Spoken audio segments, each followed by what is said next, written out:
Hey guys, welcome back to my channel. I know it's been a while, 5 months I believe, since my last video, and I'm so sorry you guys, but I had a baby. If I don't remember telling you guys in the last video if I was pregnant or not, but I had a baby. He's right here. So I basically took these like 5 months off just to get used to my transition into motherhood. Let me tell you, it has not been easy. It's been honestly a roller coaster for me, but I wouldn't change it for the world. I love my baby and I love watching him learn new things every day, and it's just been amazing. It's been hard, but it's amazing being a mother.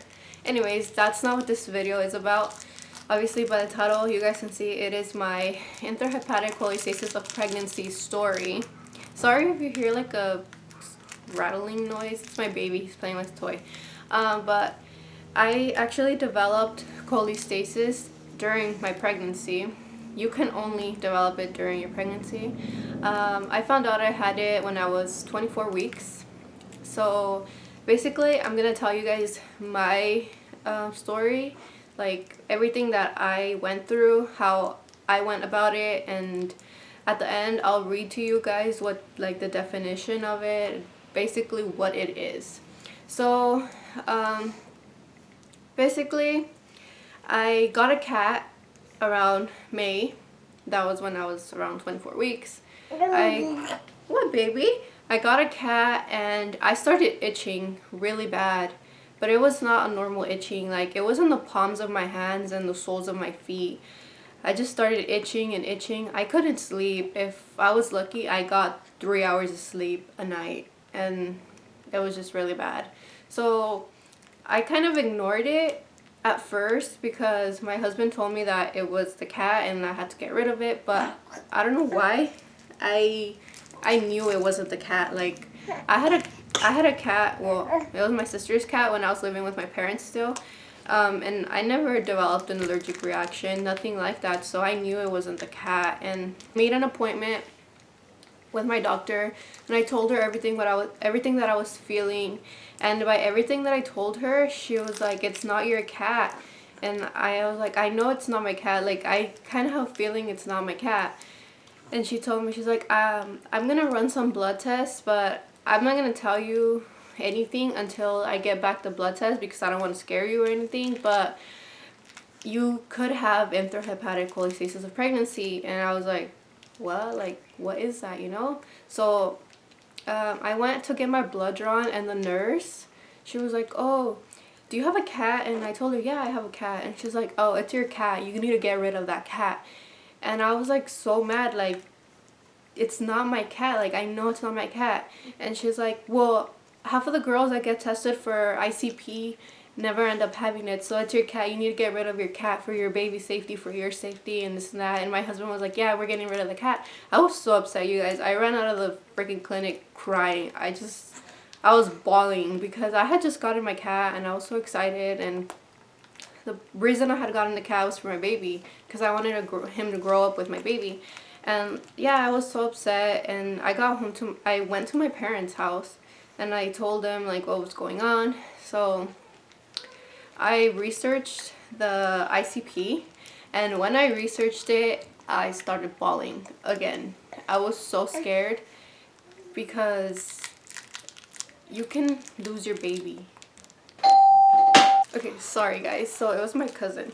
Anyways, what was I saying? So after Googling ICP and all of that, I was terrified. Me and my husband were so scared because ICP causes stillbirth if it's not treated right, and we were just so scared. So a week passed for us to get the results, and Monday came to go back to the clinic and get my results. And it turns out I had ICP. It wasn't very severe at the moment. I think I was like a 60, I believe. No, 70. I had a 70 in my bile acids. I was a 70, and I mean, that as it is was severe ICP already. And the doctor told me that It's basically, you can't control the itching. They were gonna give me pills, and they gave me pills. I was taking Ursodiol. I was taking 1,200 milligrams a day. And it didn't help me at all. Like, I was on it for about a month, and I still felt the same. Still no sleep. I would wake up crying at night, and I would take a shower like 3 times a day, no kidding. Like, I would just shower, and I would try to like put a whole bunch of lotions on myself to get rid of like the itching, but nothing happened. The medication is not really for the itching. It's just to calm your bile acids so they don't get any higher, so they don't harm the baby. It's basically to protect your baby. That's what the Ursodiol is for. It didn't help me for the first month. Like I said, I was still the same. It was a really bad experience. I cried most nights. I would wake up my husband. I would just cry to him, and I would tell him, like, help me, like, I don't know what to do. It was just that bad. Nobody knew what to do to help me, you know, because it was just something that I was feeling under my skin. And eventually, like 2 months maybe after that, the Ursodiol began to help, and my itching was moderate, I could say. Like, it was bad, but it wasn't as bad as it was. Like, I could handle it, and like I would take a bath every day. Not a bath, a shower every day before I went to bed. I would put on a lot of lotion. It was this what was it? This cooling lotion. I don't remember what it's called, but like, it basically, like, you feel like your skin is like cold, like in a fridge or something. I don't know. I'll link it down below if I remember what it's called. Anyways, I would put that lotion on, and I finally started to get some sleep, but my itching came back very bad again. So I went to the hospital. I went to the ER actually, and because I just couldn't take it anymore. It was really bad. And I went, and they tested me again, and my levels were at 100, and that is a like very severe ICP. They told me that if it got higher than that I was going to have to be induced sooner. As it is, having an ICP, you have to be induced no later than 37 weeks because, like I said, it causes stillbirth. It can harm your baby. And so I left the hospital that night. They gave me more Ursodiol. They gave me iron pills. Turned out I was also anemic. So I went back home, and I continued to take the Ursodiol, continued to be itchy. I was just itchy up until I gave birth. Maybe a week before I was induced, the itching went away completely, and I was very surprised. I was like, oh my god, yes, finally, you know, I'm gonna stop feeling this.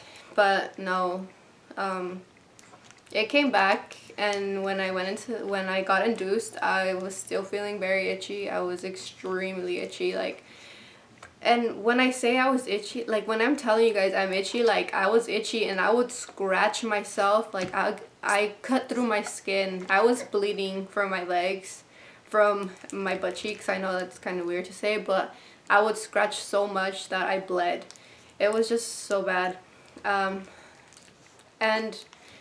when I told everybody that I had that, like, I was itching so bad and everything, like, nobody, like, was really like, oh, you have ICP, you know, because that's very uncommon. It's very uncommon to get that, and I mean, it happened to be me, the one who got it, you know. But if you're itchy, like, don't ignore it. Just go with your gut instinct. I knew something was wrong, like, I just knew it, and so I didn't, oops, excuse me, baby. I knew something was wrong, and I didn't ignore it. I got checked out, and turns out I did have it. I got on the medication that I needed to control it, and my baby's fine, thank God. He was a very healthy baby. He was a 7-pound, 13-ounce baby. He was pretty big for being born at 37 weeks, and I'm so thankful for that. So if you're pregnant and you feel a weird itch, like, it's not normal, it's at the palms of your hands, the soles of your feet, please go get checked out for your safety and for your babies. So Now I'm gonna actually read to you guys the definition of ICP from the internet. Okay, so intrahepatic cholestasis of pregnancy is a liver disorder that occurs in pregnant women. Cholestasis is a condition that impairs the release of a digestive fluid called bile from liver cells. As a result, bile builds up in the liver, impairing liver function because of problems with the bile release occur within the liver. Within the liver. The condition is described as intrahepatic cholestasis. Intrahepatic cholestasis of pregnancy usually becomes apparent in the third trimester of pregnancy. Bile flow returns to normal after delivery of the baby, and the signs and symptoms of the condition disappear. However, they can return during later pregnancies. This condition causes severe itchiness in the expectant mother. The itchiness usually begins on the palms of the hands and the soles of the feet, then spreads to the other parts of the body. Occasionally affected women have yellowing of the skin and whites of the eyes, also known as jaundice. What? And some studies have shown that women with intrahepatic cholestasis of pregnancy are more likely to develop gallstones sometime in their life than women who do not have this condition. Intrahepatic cholestasis of pregnancy can cause problems for the unborn baby. This condition is associated with an increased risk of premature delivery and stillbirth. Additionally, some infants born to mothers with intrahepatic cholestasis of pregnancy have a slow heart rate and lack of oxygen during delivery, which is fetal distress. And yes, my baby had a slow heart rate when I was going into labor. Every time I had a contraction, his heart rate would slow down. That was so scary to me. But I will tell you guys everything about my labor in another video. This was just me telling you guys about my story and how I dealt with intrahepatic cholestasis. So please, I cannot stress this enough. If you're itchy, if you think it's not normal, just go and get checked out, because it can harm your baby. And well, with that being said, I hope this video was helpful to you guys in any way. I'm finally working on my labor and delivery blog.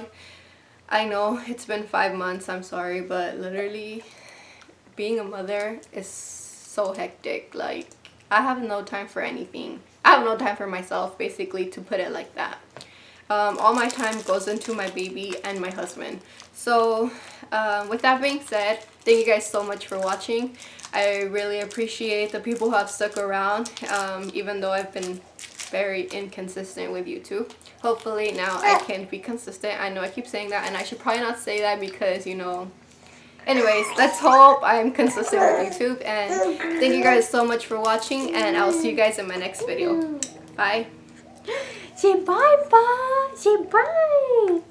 Say bye, YouTube babies. Say bye. Bye.